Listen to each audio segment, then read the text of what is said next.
Capítulo 7 do livro de Atos vai falar assim: Disse o sumo sacerdote: porventura é isto assim? E ele disse: homens, irmãos e pais, ouvi. O Deus da glória apareceu a nosso pai Abraão, estando na Mesopotâmia antes de habitar em Harã. E disse-lhe: sai da tua terra e dentre a tua parentela, e dirige-te à terra que eu te mostrar. Então saiu da terra dos caldeus e habitou em Harã. E dali, depois que seu pai faleceu, Deus o trouxe para esta terra em que habitais agora. E não lhe deu nela herança, nem ainda o espaço para assentar um pé. Mas prometeu que lhe daria a posse dela, e depois dele a sua descendência, não tendo ele ainda um filho.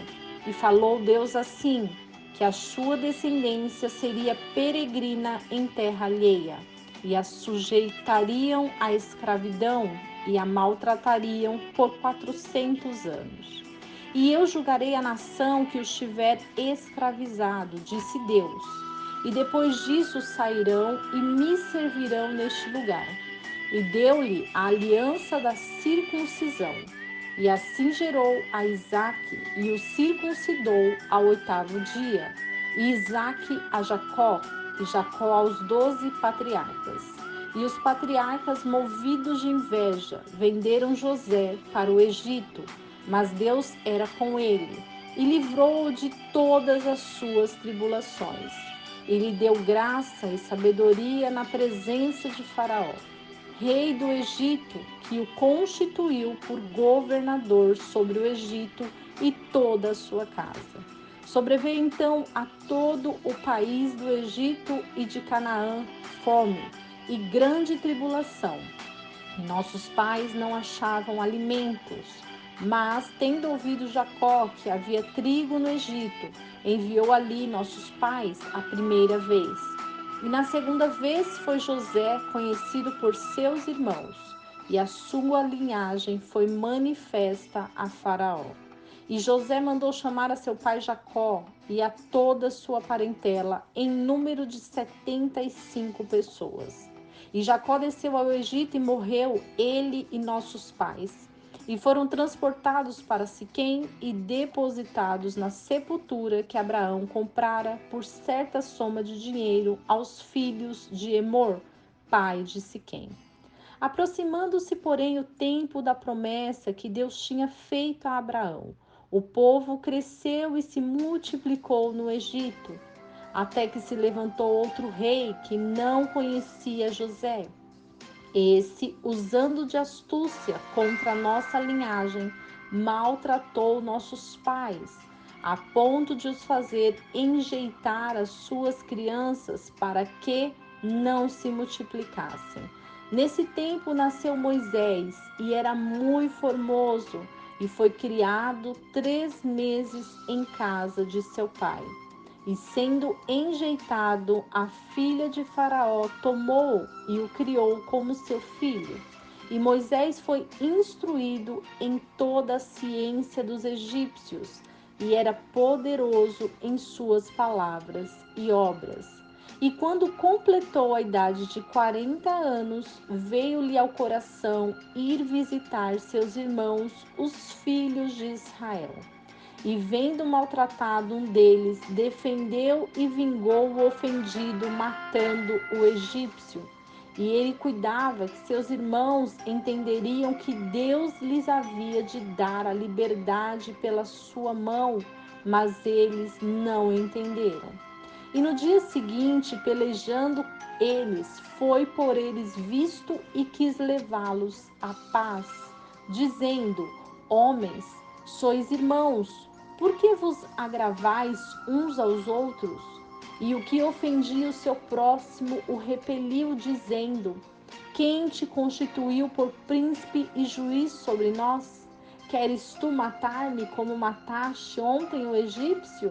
E a esta palavra fugiu Moisés, e esteve como estrangeiro na terra de Madiã, onde gerou 2 filhos. E completados 40 anos, apareceu-lhe o anjo do Senhor no deserto do monte Sinai, numa chama de fogo, no meio de uma sarça. Então Moisés, quando viu isso, e maravilhou-se da visão, aproximando-se para observar, foi-lhe dirigida a voz do Senhor, dizendo: Eu sou o Deus de seus pais, o Deus de Abraão, o Deus de Isaque, o Deus de Jacó. E Moisés, todo trêmulo, não ousava olhar.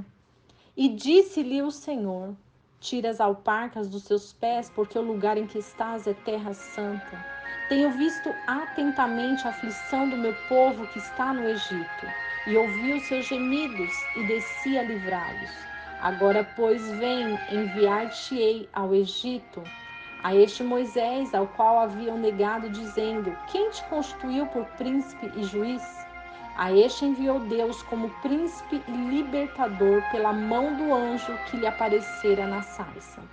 Foi este que o induziu para fora, fazendo prodígios e sinais na terra do Egito, e no Mar Vermelho, e no deserto por 40 anos.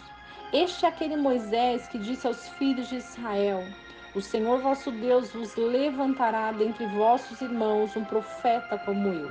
A ele ouvireis. Este é o que esteve entre a congregação no deserto, com o anjo que lhe falava no monte Sinai, e com nossos pais, o qual recebeu as palavras de vida para nos dar-la, ao qual nossos pais não quiseram obedecer, antes o rejeitaram e em seu coração se tornaram ao Egito.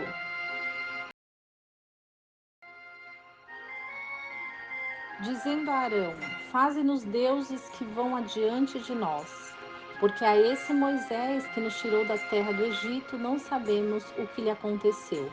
E naqueles dias fizeram o bezerro e ofereceram sacrifícios ao ídolo e se alegraram nas obras de suas próprias mãos. Mas Deus se afastou e os abandonou a que servissem ao exército do céu. Como está escrito no livro dos profetas: Porventura me oferecestes vítimas e sacrifícios no deserto por 40 anos, ó casa de Israel. Antes tomastes o tabernáculo de Moloque e a estrela do vosso Deus Renfã, figuras que vós fizestes para as adorar. Transportar-vos-ei, pois, para além da Babilônia. Estava entre nossos pais no deserto o tabernáculo do testemunho, como ordenara aquele que disse a Moisés que o fizesse segundo o modelo que tinha visto, o qual nossos pais, recebendo-o também, o levaram com Josué. Quando entraram na posse das nações que Deus lançou para fora da presença de nossos pais, até aos dias de Davi, que achou graça diante de Deus, e pediu que pudesse achar tabernáculo para o Deus de Jacó. E Salomão lhe edificou casa, mas o Altíssimo não habita em templos feitos por mãos de homens, como diz o profeta. O céu é o meu trono e a terra é o estrado dos meus pés. Que casa me edificareis, diz o Senhor? Ou qual é o lugar do meu repouso? Porventura não fez a minha mão todas estas coisas?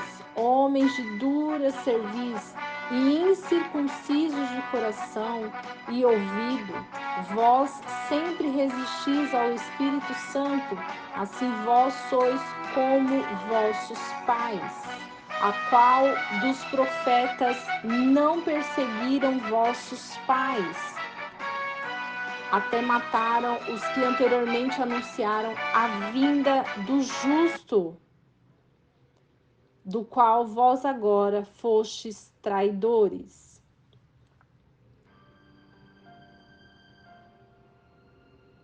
Homicidas, vós que recebestes a lei por ordenação dos anjos e não aguardastes, e ouvindo eles isso, enfureciam-se em seus corações, e rangiam os dentes contra ele.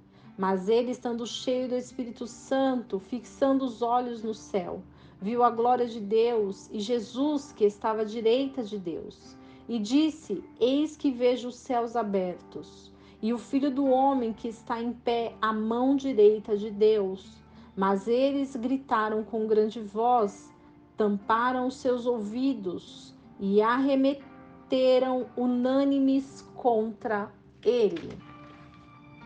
E expulsando-o da cidade, o apedrejavam. E as testemunhas depuseram suas capas aos pés de um jovem chamado Saulo, e apedrejaram a Estevão, que em invocação dizia: Senhor Jesus, recebe o meu espírito.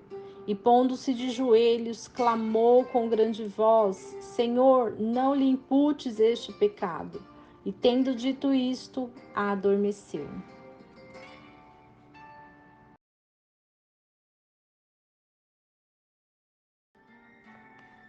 O capítulo 7 de Atos dos Apóstolos vai nos revelar que nós somos testemunhas de Jesus. E o que é ser testemunhas de Jesus? É enfrentar as dores e as dificuldades, mas crendo que Deus está no controle de todas as coisas. É enfrentar as tristezas e tribulações e acreditando que o Senhor, Ele tem grandes respostas para nos dar. Quando nós nos colocamos diante do Senhor, assim como Estevão fez. Estevão, ele tentou de todas as formas se defender. Estevão falou sobre Moisés. Estevão falou sobre toda a descendência do povo do Egito, mas ele falou a verdade. Ele falou algo que nós precisamos entender, que os homens, eles têm uma dureza de coração. Os homens, eles têm uma dureza ao ouvir aquilo que Deus quer falar. E quando nós entendermos essa dureza do nosso coração, nós entendemos que quanto mais nós trabalharmos o nosso interior, porque a grande chave para que o nosso coração seja um coração que vá alimentar-se da palavra de Deus e guardar, é quando nós entendemos que a palavra de Deus é a verdade. Ela é a única forma de moldar o nosso caráter, de mudar o que tem dentro de nós, que é o nosso coração. E muitas vezes nós falamos, não, eu tenho um coração que guarda a palavra, eu tenho um coração que agrada a Deus, mas muitas vezes o nosso coração está tão amargo, muitas vezes o nosso coração está tão endurecido, muitas vezes o nosso coração está tão ferido, muitas vezes o nosso coração está tão abatido, que muitas vezes nós não temos forças para lutar. Muitas vezes nós não temos forças para ir adiante. Mas quando nós entendemos que o nosso coração deve estar no Senhor, que o nosso coração deve estar ligado no trono dos céus, que o nosso coração deve guardar essa palavra e viver essa palavra, que nós possamos colocar o nosso coração diante de Deus, que possamos perdoar a quem nos ofende, a quem nos fere, que devemos nos alegrar na presença do Senhor, com as mãos limpas, porque a vingança não é nossa, a vingança é do nosso Deus. O Senhor é o dono da justiça, o Senhor é o dono da verdade. Porque quantos lá atrás colocaram a mão, feriram, machucaram, mataram, e quantos deles não puderam entrar no reino dos céus? Então que nós possamos entender e compreender que o Senhor é o dono de todas as coisas. E quando nós entendemos que o Senhor, Ele é o juiz, o Senhor é aquele que vai na frente e batalha por nós, o Senhor é aquele que faz, o Senhor é aquele que é louvado, engrandecido e exaltado. E não há nada que possa impedir o agir de Deus. Não há nada que possa impedir o querer de Deus nas nossas vidas. E por isso nós precisamos entender que a paz que excede todo o entendimento humano, é essa paz que nós buscamos, é essa paz que nós queremos. Nós não precisamos viver perseguindo as pessoas. Nós não precisamos colocar a nossa mão onde Deus quer trabalhar. Então que possamos louvar ao Senhor, engrandecer o nome dele e compreender que ele é o dono da justiça. Que o Senhor abençoe a sua vida com essa palavra. Que o seu coração esteja aberto para receber a palavra de Deus e que possamos a cada dia nos aproximar do nosso Criador. Um grande abraço para você e que não esqueçamos do versículo que diz: conhecereis a verdade e a verdade vos libertará.